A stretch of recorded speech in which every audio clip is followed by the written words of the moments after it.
उसके बाद जो टॉपिक आता है ट्रांसपोर्टेशन इन एनिमल्स। किसका आता है बेटा? ट्रांसपोर्टेशन इन एनिमल्स। और ट्रांसपोर्टेशन को आप एक नाम और देते हो, क्या कहते हो उसको? सर्कुलेटरी सिस्टम या सर्कुलेशन। ठीक है।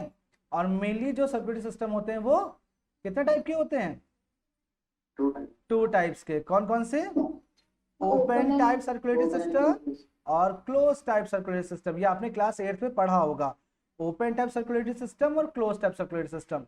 कहते हैं बेटा जिन ऑर्गेनिज्म में ब्लड वेजल्स के अंदर नहीं रन करता, ब्लड वेजल्स एब्सेंट होती है जिनकी, ठीक है, ब्लड केवल कैविटी में भरा होता है जिनके, उस कैविटी को कहते हैं हीमोसील। ठीक है। तो ऐसे सिस्टम को आप क्या बोलते हो? ओपन सर्कुलेटरी सिस्टम बोलते हो बेटा। ठीक है। क्या बोलते हो बेटा? उनके अंदर ब्लड वेसल क्या होंगी बेटा? एब्सेंट होंगी। ऐसे ऑर्गेनिज्म जिनके अंदर ब्लड वेजल्स के अंदर बंद रहता है और उन्हीं के अंदर रन करता है, ब्लड वेजल्स प्रेजेंट। भाई ब्लड कहाँ है? केवल एक पर्टिकुलर पाइप लगा दिया गया है, उसी के अंदर ब्लड बहेगा। इस पाइप के अंदर ही ब्लड बह रहा है ना, किसी और ऑर्गन के अंदर भरा नहीं है। जब तक वो पाइप नहीं कटेगा तब तक ब्लड फ्लो बाहर नहीं होगा, है ना। तो इस तरह के सिस्टम को क्या कहते हैं? Closed blood circulatory system. Understood? बात समझ में आई? तो मेनली बेटा जिन ऑर्गेनिज्म के अंदर ब्लड वेजल्स एब्सेंट होती हैं, तो ब्लड वेजल्स जब एब्सेंट होती हैं ट्रू, तो उनका ब्लड जो है उनकी कैविटी में भरा होता है। जैसे अगर मैं कॉकरोच का एग्जांपल दूं, ये ग्रास हॉपर उसी के फैमिली का है, तो इनकी बॉडी में ऐसे करके कैविटी होती है, जगह होती है खाली, इसमें ब्लड ऐसे भरा होता है ऐसे करके। ठीक है। सर्कुलेशन नहीं होता, ट्रू सर्कुलेशन नहीं होता है। तो ऐसे सिस्टम को आप क्या नाम देते हो? Open type circulatory system. ठीक है।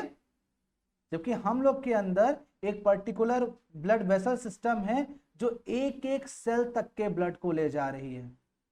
ठीक है। Through capillaries, through artery, when, सारी चीजें होंगी, है ना। तो ऐसे सिस्टम को क्या बोलते हैं हम लोग? Closed type blood circulatory system. Okay बेटा, बात समझ में आई? कोई दिक्कत नहीं इसमें? ओके। हाँ यश कुछ कह रहे बेटा? Yash Shukla? Okay, you have raised the hand ना, दैट इज वेरी मच। अब मेनली हम लोग देखते हैं close type blood circulatory system में हमें पढ़ना क्या क्या है। क्लोज टाइप सर्कुलेटरी सिस्टम हम लोग पढ़ रहे हैं तो मेनली 3 टॉपिक्स ही हम लोग को पढ़ने होते हैं यहाँ पर। कौन कौन सा? Blood, blood vessel and human heart. ये मेनली 3 टाइप हैं जो आपके सिलेबस में आते हैं। ब्लड नहीं बेटा, ओपन टाइप नहीं आता बेटा आपका। ठीक है। ब्लड, ब्लड वेसल और ह्यूमन हार्ट। सबसे पहला टॉपिक हेडिंग शुरू करते हैं हम लोग किस पर? ब्लड पे। तो as you know about blood, that blood is fluid connective tissue. Blood is fluid connective tissue, means liquid, means connecting, और tissue means group of cells. ठीक है। ब्लड के ऊपर अगर हम बात करें तो ब्लड मेनली 2 चीजों से मिलकर बना होता है जो आपको क्लास 9th में भी बताई गई होंगी। The one is plasma and the other is corpuscles। ठीक है। कहते हैं टोटल ब्लड का, अगर मान लीजिए 1 ड्रॉप ब्लड है, इस टोटल ब्लड का 50 to 60% पार्ट केवल क्या होता है बच्चा? प्लाज्मा होता है, और रेस्ट पार्ट क्या होता है बेटा? कॉर्पसेल्स होता है। ठीक है शौर्य? शौर्य, आकाश, ठीक है बेटा? ओके। अब इसमें से बेटा कहते हैं 90% पार्ट क्या होता है? वाटर होता है, और 10% पार्ट क्या होता है बेटा? 10% part other substances like glucose हो सकता है, प्रोटीन हो सकता है, हार्मोन्स हो सकते हैं, और इसके साथ साथ एक्सक्रीटरी मटेरियल हो सकता है, और लास्ट में एटीसी। ठीक है, ये सारी चीजें हो सकती हैं। बात समझे बेटा? क्योंकि यहाँ पर 3 चीजें होंगी, क्या क्या? रेड ब्लड सेल्स या कॉर्पसेल्स, व्हाइट ब्लड सेल्स और कॉर्पसेल्स, और थर्ड इज प्लेटलेट्स। ठीक है बेटा, ये हालांकि आप लोग पढ़ चुके होंगे। ब्लड्स 2 पार्ट में होता है, plasma and corpuscles. Total blood का 50 to 60% पार्ट क्या हुआ? प्लाज्मा। मान लीजिए अगर 100% ब्लड है आपके, या 100 ml ब्लड है आपकी बॉडी में, तो उसमें से 50 to 60 मिलीलीटर क्या होगा? केवल प्लाज्मा होगा। और उसका भी 90% पार्ट, मतलब लगभग 54 ml पार्ट क्या होगा आपका? वाटर होगा। इसीलिए ब्लड किस स्टेट में रहता है? लिक्विड स्टेट में, और इजी टू फ्लो होता है। ठीक है, तभी ब्लड इजी फ्लो किया जा सकता है। अब कुछ बेसिक चीजें, अगर सबसे पहले शुरू करते हैं हम आरबीसी इसके बारे में। हाँ बच्चा, मैं दिखा दूंगा, अभी आप स्क्रीनशॉट लेना। जस्ट अ मिनट, मैं आपको लास्ट में टाइम दूंगा इसको। ठीक है, स्क्रीनशॉट का भी आप समझते रहो इसको। अभी ये चीज समझ में आया बेटा? कुछ प्रश्न आप ही समझ? अभी आपको टाइम दूंगा मैं नोट डाउन करने का। ठीक है, don't worry, I will give you time to note. The next is RBCs. RBCs का अदर नेम, शिवम, क्या होता है बेटा?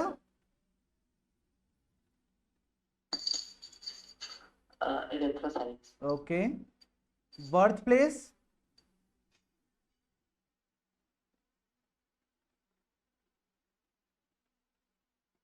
Bone marrow. Death place?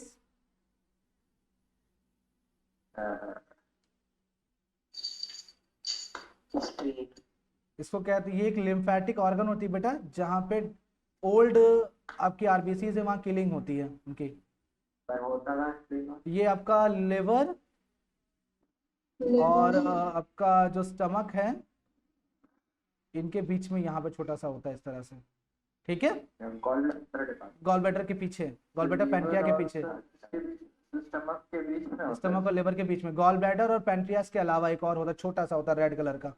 ठीक है, स्प्लीन कहते हैं इसका। दूसरा नाम है ग्रेवयार्ड ऑफ आरबीसी। लीवर और स्टमक के बीच में होता है। जी सर, बिल्कुल, डायग्राम उन्हीं का है। इसको ग्रेवयार्ड ऑफ आरबीसी भी कहते हैं। ठीक है, समझे? कहते हैं हमारे बर्थ के पहले, पैदा होने के पहले, ब्लड सेल का फॉर्मेशन स्प्लीन में होता है, बिफोर बर्थ। ठीक है, स्प्लीन में ब्लड सेल्स बनते हैं। हाँ, वहीं मरते स्प्लीन में ही है। ठीक है, लेकिन आफ्टर बर्थ जो है कहाँ होने लगता है? बोन मैरो में होने लगता है। ठीक है, बीएम फॉर बोन मैरो। ठीक है बेटा। लाइफ स्पैन कितना दिन का होता है बेटा? ये 120 डेज का, 120 डेज। ठीक है बेटा, जो भी चीजें हैं उसमें आप सभी लोग पार्टिसिपेट करो। अगर नहीं समझ में आ रहा तो आप 2 बार पूछो, 10 बार पूछो, मैं बताऊंगा आपको। ठीक है, बट पार्टिसिपेशन सबका रिक्वायर्ड है वहां पर। ठीक है अभिषेक, पार्टिसिपेशन सबका रिक्वायर्ड है। ठीक है, लिम्फेटिक क्या मतलब होता है? लिम्फेटिक बेटे एक ऑर्गन होती है जो बॉडी में इम्यूनिटी प्रोवाइड करती है, प्रोटेक्शन का काम कर रही होती है।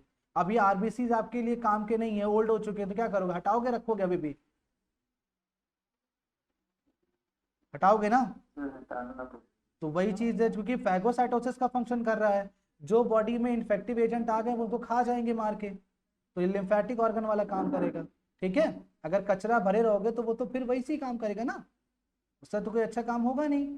तो लिम्फेटिक ऑर्गन वो पार्ट होता है बेटा जो मेनली आपके बॉडी में अभी काम का नहीं है, उसको रिमूव करने वाला फैगोसाइटोसिस करता है ये।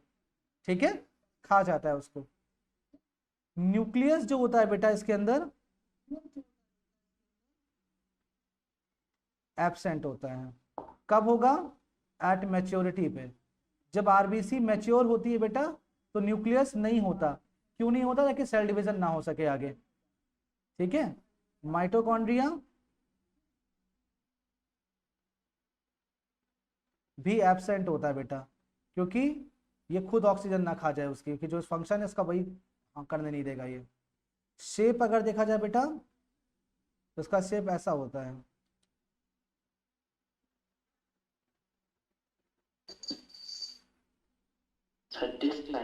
डिस्क लाइक, ठीक है, बाई कॉनकेव हाँ सर, बाय कॉन्सेप्ट। और डिस्क लाइक, ठीक है।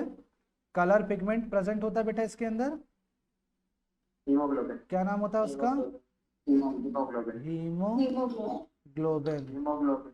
हाँ बच्चा, ठीक है। और फंक्शन की बात करें, अब यहां ध्यान दीजिएगा, फंक्शन गैसियस ट्रांसपोर्ट, ठीक है। क्या फंक्शन है इसका बेटा?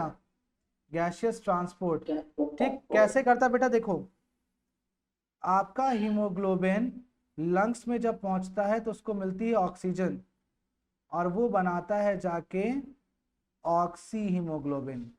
क्या नाम होता है इसका? Oxy haemoglobin. HEAMOGLOBIN, oxy haemoglobin, ठीक है बेटा। जब आपका ये हीमोग्लोबिन पहुंचता है सेल में, तो सेल में इसको मिलती है कार्बन डाइऑक्साइड, तो क्या बनाता है बेटा? Hb मतलब हीमोग्लोबिन है ना, कार्बो अमीनो हीमोग्लोबिन,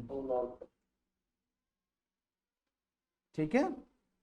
और अगर आप ऐसे रूम में सो रहे हो जहां पे ऑक्सीजन नहीं है, या अंगीठी जल रही या कोयला जल रहा है, तो वहां पे होती है कार्बन मोनोऑक्साइड, और वहां पर बनता है कार्बोक्सी हीमोग्लोबिन, ठीक है बेटा। बात समझे? ये बहुत इंपॉर्टेंट है। अगर आपने एक बार HbCO इनहेल कर लिया, तो ये बहुत पक्का वाला फ्रेंड है, वो फेविकोल का जोड़ है कि ये बॉन्ड नहीं ब्रेक हो सकता, फिर आपको पूरा ब्लड बदलना पड़ेगा, ठीक है। ये आपके ब्रेकेबल बॉन्ड है, यानी ये एक चढ़ता है एक उतरता है, बात समझे। लेकिन अगर ये वाला अगर एक बार चढ़ गया आपके, तो ये पूरा ब्लड ही बदलना पड़ेगा, तभी आप बच सकते हो, अदरवाइज डेथ हो जाएगी, समझे? बात समझे? जैसे अब किसी रूम में फायर लगती है, कमरे में आग लग गई है, तो लोग क्या करते हैं, सजेस्ट करते हैं आप खिड़कियां खोल दीजिए। खिड़कियां खोलने से क्या होता है, उसमें ऑक्सीजन आती रहेगी। जब ऑक्सीजन आती रहेगी तो आपके बॉडी को ऑक्सीजन मिलेगी, और आप इनहेल करोगे, उतनी देर तक आप जगते रहोगे, सोचने समझने की पावर रहेगी, और आप बाहर निकलने की कोशिश करोगे। बात नंबर 1, ठीक है। अब मान लीजिए आप ऐसे रूम में जहां चारों तरफ से बंद कर दिया गया और सिर्फ कमरा अंदर से चीजें जल रही हैं, कोल जल रहा है, तो उस कोल में होता है कार्बन। उस कार्बन जितने उस रूम में ऑक्सीजन है उसको रिएक्ट करके बना देगा क्या?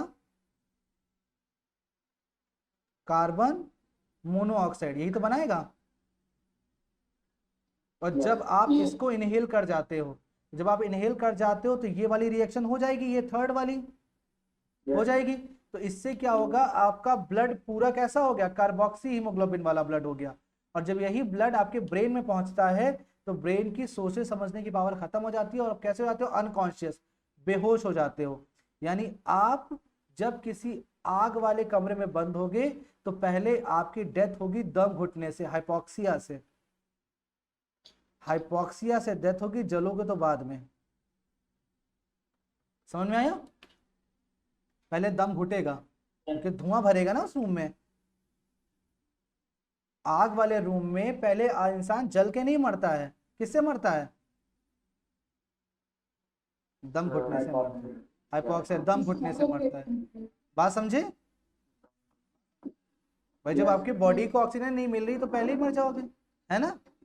और कहते हैं एक होती है स्वीट डेथ, स्वीट डेथ, सोते सोते मर जाना। उसके लिए आप यही काम कर सकते हो, अपने रूम में ये रख सकते हो, आराम से सोते सोते आप निकल जाओगे, पता नहीं चलेगा। अच्छा, कोयला रख देंगे जलता हुआ तो मर जाएंगे। रूम बंद होना चाहिए चारों तरफ से ना, ये भी तो देखना है। तो सही तरीका से ये तो और क्या, आराम से चले जाओगे धीरे धीरे, पता नहीं चलेगा अड़ोस पड़ोस वालों को, है ना। ठीक है, बस इस पे स्टार लगा दिया, try at your own risk, बताना नहीं कि सर ने बताया था। ठीक है, ठीक है।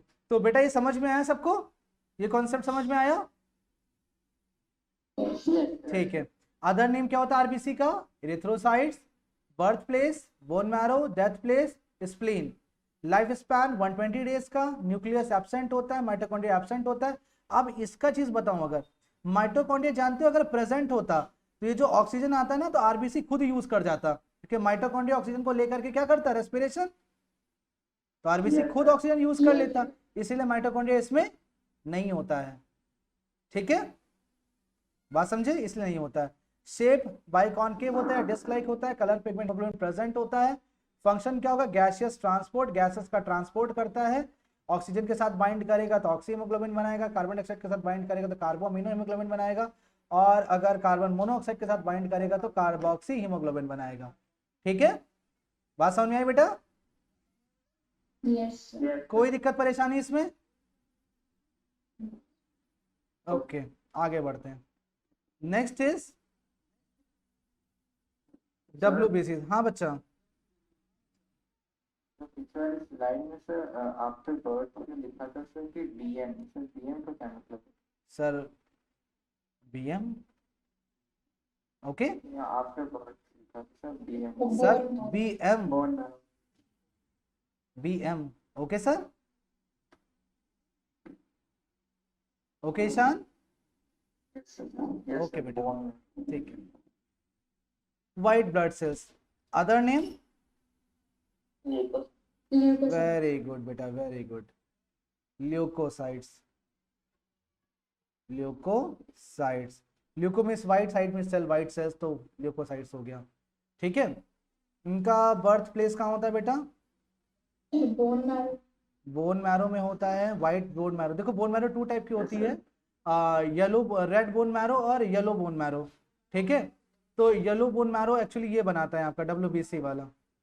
ठीक है, और रेड बोन मैरो क्या बनाता है यश, RBCs बनाता है। यहाँ स्प्लीन में भी बनता है बेटा। ठीक है, थाइमस ग्लैंड एक होती है, वहां भी बनता है, जब आप ग्लैंड वाला चैप्टर पढ़ोगे तब पता चलेगा थाइमस ग्लैंड कहाँ होती है, और इसके साथ साथ लिम्फ नोड पे भी बनता है। ठीक है, डेथ प्लेस होता नहीं बेटा, एक्चुअली ये सोल्जर्स होते हैं आपकी बॉडी के, जहां भी इन्वेजन होगा, जहां पे फाइटिंग होगी, वहां पे इनकी डेथ होती है, तो एक पर्टिकुलर डेथ प्लेस इनकी नहीं होती है। लाइफ स्पैन कहाँ होगा, 13 to 17 डेज का। न्यूक्लियस प्रेजेंट होएगा, shape irregular amoeba like. Adaptive बोल सकते, हाँ अडैप्टिव अडेप्टिव, हाँ बोल सकते हैं, जिस जगह पे जाएगा उस जगह का शेप ले लेता है, तो वही इरेगुलर शेप बोलेंगे ना, उस टाइप का। यस ठीक है, और कलर पिगमेंट वाइट एब्सेंट। ठीक है, और फंक्शन इम्यूनिटी, फाइट जर्म्स हाँ जी, इम्यूनिटी प्रोवाइड करता है। ठीक है, ये बेसिकली टू टाइप्स का होता है बेटा, कौन कौन सा, ग्रैन्युलोसाइट्स और ए ग्रैन्युलोसाइट्स।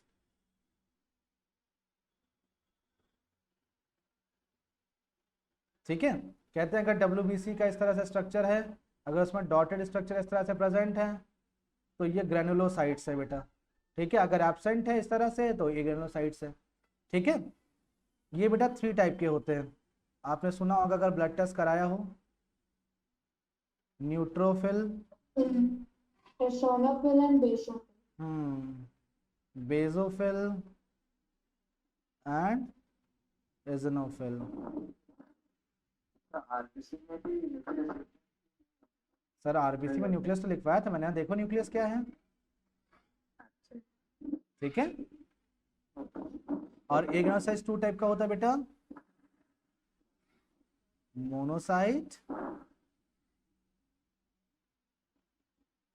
And lymphocyte. lymphocyte, ठीक है। इजनोफिल जो होता है बेटा यहाँ पर वो एलर्जेंस का काम करता है बेटा, एलर्जेंस, और इनकी वजह से बॉडी में बनती है एलर्जी। बताइए एलर्जी आपकी बॉडी के लिए अच्छी है या खराब है? अच्छी है सर। ये इंडिकेट करती है कोई पर्टिकुलर जो कंटेंट है वो बॉडी के लिए हार्मफुल है, नहीं तो आप लगाते जाओगे जब खराब होगा तभी पता चलेगा ना। यस और नो? कोई क्रीम या केमिकल यूज करते हो तो उसमें साथ में वो लिखा होता है प्रिकॉशंस कि आप थोड़ा सा लें और एक यहाँ छोटी सी जगह पे लगा के देखें, अगर आपको इचिंग हो रहा हो तो मत लगाएं। होता है? अगर एलर्जेंस काम ना कर रहे होते तो आप पूरी बॉडी में लगा लेते, जब खराब हो जाता तभी पता चलता है ना। तो एलर्जेंस क्या करते हैं, बताते हैं इस तरह से। आपको कई सारे एलर्जेंस होते, लोगों को देखा होगा, डस्ट से होता है, स्मोक से होता है, होता है इजिनोफिल्स। तो इससे एक डिजीज भी होती है बेटा, इसके बढ़ जाने से डिजीज होती है इजिनोफीलिया कहते हैं उसको, इजिनोफीलिया। ठीक है, जिसको डस्ट से स्मोक से होती है एलर्जी उसको बोलते हैं। ठीक है, बाकी बचे ये चार, ये जो चार हैं आपके बेटा, ये चारों मिलके एक ही काम करते हैं जिसका नाम है प्रोवाइडिंग इम्यूनिटी। ये बेटा इम्यूनिटी के लिए फाइट करते हैं। ठीक है, आफ्टर दिस बेटा आता है आपका थर्ड पार्ट, उसको कहते हैं आप प्लेटलेट्स। प्लेटलेट्स को नाम दिया जाता है बेटा क्या? थ्रोम्बोसाइट्स। Very good. ठीक है, ओवल्स इन शेप, और फॉर्मेशन का बर्थ प्लेस कहाँ होगा? बोन मैरो में। और इनका जो फंक्शन होता है मेन, वो क्या होता है बेटा? सब ब्लड क्लॉटिंग। हाँ बेटा, और इस पर आपका, हाँ बेटा, इसका आपका एक क्वेश्चन आता है 2 मार्क्स में, ब्लड क्लॉटिंग पे। तो अगली हेडिंग जो हम लोग पढ़ेंगे बेटा वो क्या होगी? Blood clotting. ओके बेटा, क्या हेडिंग होगी अगली हमारी? Blood clotting. अब देखिए यहां पर आप जानते हो आपके बॉडी की लार्जेस्ट ग्लैंड है लिवर। ठीक है, liver produces 2 protein, one is heparin and other is fibrin. ठीक है बेटा, हेपारिन इज एंटी कोआगुलेटिंग, पहले सुन लीजिएगा फिर आराम से नोट करिएगा इसको, और फाइब्रिन इज कोआगुलेटिंग। इसका हिंदी में मतलब होता है थक्का बनाना, क्लॉट करना। ठीक है, लिवर 2 प्रोटीन्स प्रोड्यूस करता है बेटा, the one is heparin and other is fibrin. Heparin protein दोनों साथ में काम करते हैं लेकिन ऑपोजिट डायरेक्शन में, तो इसको बोलते हैं एंटीगोनिस्टिक, एंटीगोनिस्टिक। ठीक है, साथ में काम करने वाली लेकिन ऑपोजिट डायरेक्शन में काम करने वाली। जैसे आपके ब्लड में दोनों प्रोटीन एक साथ होते हैं लेकिन एक टाइम पे हेपारिन एक्टिवेट होता है, एक टाइम पे फाइब्रिन एक्टिवेट होता है। जैसे जब आपके ब्लड वेसल्स के अंदर ब्लड रन कर रहा होगा, ये आपकी ब्लड वेसल है, जब इसके अंदर ब्लड रन कर रहा होगा तो ब्लड को लिक्विड स्टेट में होना चाहिए या सॉलिड स्टेट में रन करने के लिए? लिक्विड स्टेट में, यानी ब्लड का क्लॉटिंग होना चाहिए कि नॉन क्लॉटिंग होना चाहिए?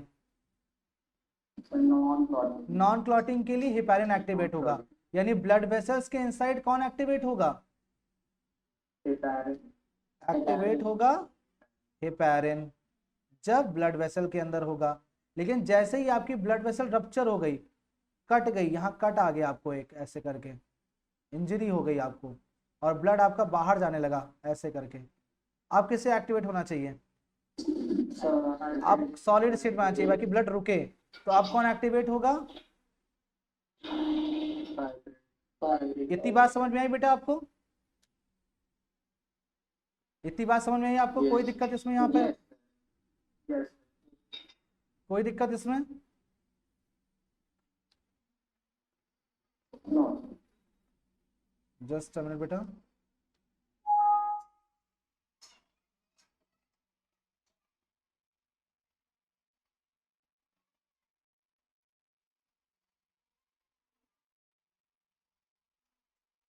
ठीक है, एक मिनट, हम यहां से पढ़ते हैं फिर से।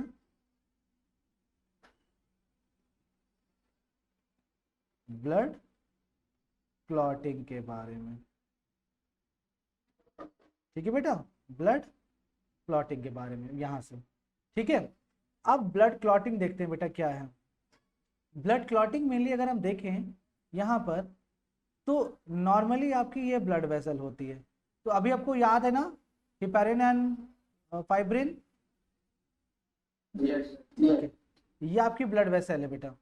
नॉर्मली ब्लड आपका ऐसे आता है और ऐसे बाहर निकल जाता है। ठीक है, ये होता है ब्लड का। ठीक है, अब जब नॉर्मली ब्लड आ रहा था, अब यहाँ पर हो गई एक इंजरी, यहाँ पर हो गया एक कट। तो जैसे ही कट हुआ तो ये पोर्शन ऐसे ओपन हो जाएगा बेटा, ऐसे।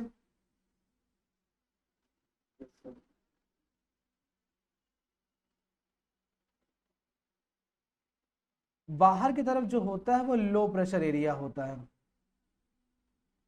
वही बॉडी के बाहर लो प्रेशर होगा। और चूंकि इधर की तरफ हार्ट जुड़ा हुआ है, तो वेसल के अंदर कैसा एरिया होगा, हाई प्रेशर होगा। तो लो प्रेशर एरिया की तरफ ब्लड भागने लगेगा ऐसे। अब इधर ब्लड नहीं जाएगा या कम जाएगा। बात समझे? ये होने लगेगा इंजरी के टाइम पे, इंजरी के टाइम पे ये होगा ना। अब चेंजेस क्या आते हैं बेटा, यहाँ पे देखिए। सबसे पहला काम होता है यहाँ पर ब्लड वेसल्स पे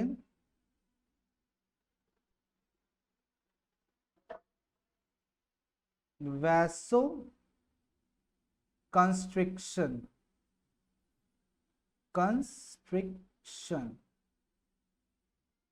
यानी ब्लड वेसल्स यहां से ऐसे करके कॉन्ट्रैक्ट करने लगेगी, इस तरह से।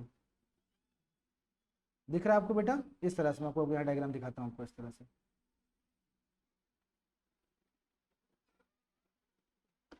सर ये वैसे वैसो कंस्ट्रिक्शन हुआ बेटा। ठीक, ये रास्ता ब्लॉक कर देगा छोटे छोटे। वैसो कंस्ट्रिक्शन ये हो गया, वेसल्स कॉन्ट्रैक्ट करने लगी। क्यों कॉन्ट्रैक्ट करने लगी? कि जितना ब्लड अमाउंट इसमें जा रहा है, थोड़ा सा ब्लड का कंटेंट यहाँ रुकने लगे, फंसने लगे, स्पीड कम हो जाए, स्पीड कम होने के लिए। अंडरस्टूड बेटा? ठीक है, तो सबसे पहला स्टेप क्या होगा बेटा, वैसो कंस्ट्रिक्शन। उसके बाद क्या होगा बेटा, जो आपके इंजर्ड टिश्यू हैं, इंजर्ड टिश्यू एंड प्लेटलेट्स, ये सबसे पहले क्या करेंगी, माइल्ड हेपेरिन। किसको माइल्ड करेंगी, किसको माइल्ड करेंगे बेटा, बोलिए, किसको माइल्ड करेंगी? क्यों करेंगी? क्योंकि वो एंटी क्लॉटिंग एजेंट है। और एक्टिवेट करेंगी, और एक्टिवेट करेंगी फाइब्रिन को, एक एंजाइम को जिसका नाम है थ्रोम्बोकाइनेज।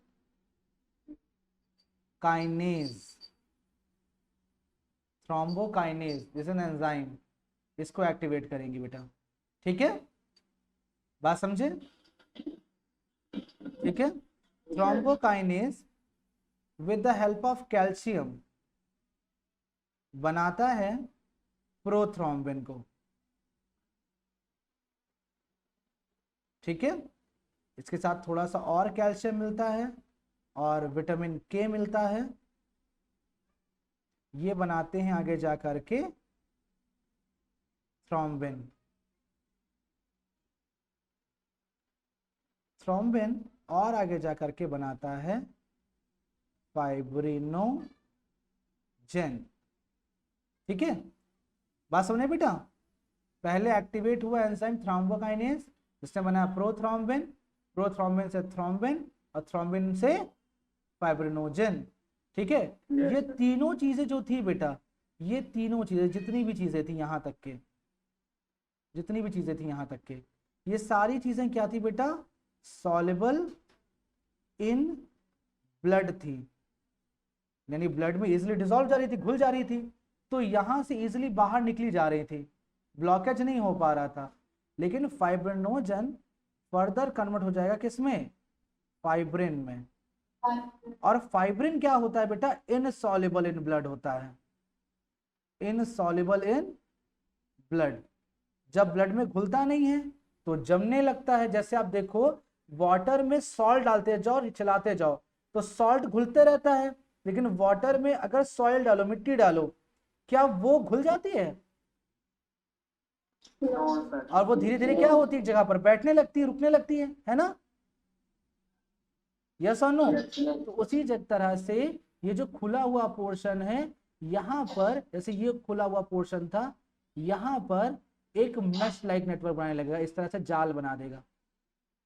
ठीक है, ये मैश लाइक नेटवर्क बन जाएगा, इस तरह से एक जाली बन जाएगी इस तरह से। ठीक है, जैसे छलनी होते हैं ना, छलनी आपकी, इस तरह से होता है।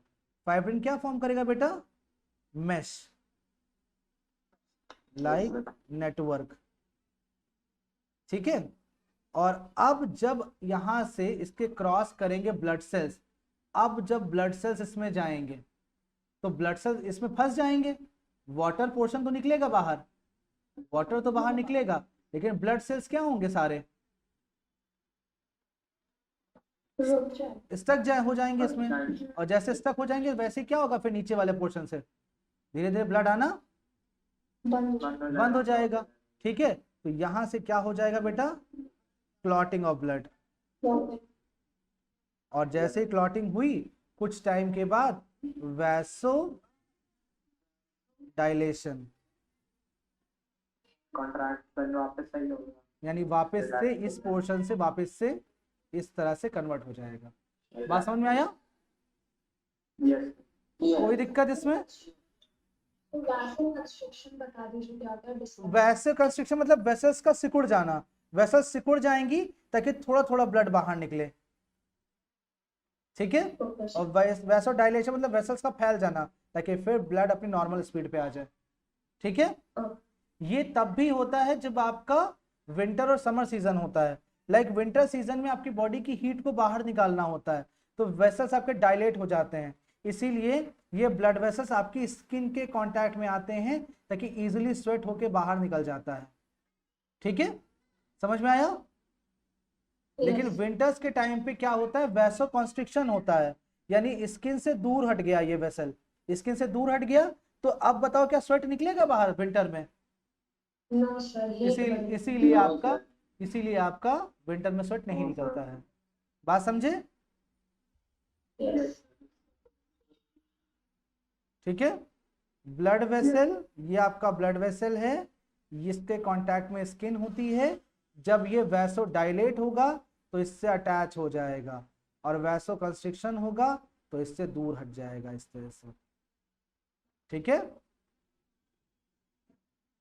बात समझ आई बेटा? बात समझ में आई? पक्का? जल्दी से इसको नोट डाउन करिए बेटा।